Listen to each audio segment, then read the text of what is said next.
Elektrarni Šoštanj zahtevajo 37% podražitev toplotne energije. Lokalne skupnosti tako velikemu dvigu cene niso naklonjene. Rešitve za to, kako nadomestiti vir ogrevanja po koncu obratovanja 6. bloka termoelektrarne, pa tudi nimajo. A rast cen bi lahko brzdali s sežigom, a to so pred časom odločno zavrnili. Kaj pa monosežig? Zato se zanimajo v Velenju. Vesna Deržek-Sovinek, za kak projekt gre?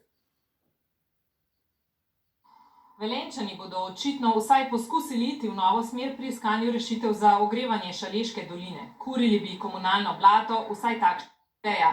Šaleška dolina mrzlično išče nov vir toplotne energije za sistem daljinskega ogrevanja.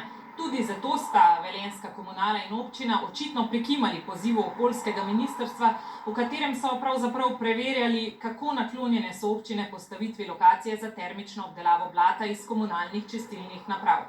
Komunalno podjetje Velenje bo zdaj naročilo izdelavo študije izvedljivosti. Podrobnosti projekta, količina komunalnega blata, cena projekta in drugo niso znane. Bo pa sofinanciran iz podnebnega sklada, kamor se iz Šaleške doline že leta stekajo znatna sredstva. To je bila že dolgo želja doline.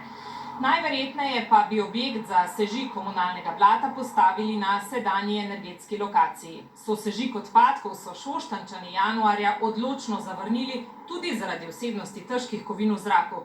Te so sicer prisotne tudi v komunalnem blatu, ki pa ga v Celju denimo kurijo že več let. Bomo videli, kako se bo zgodba razpletala. Hvala lepa, Vesna.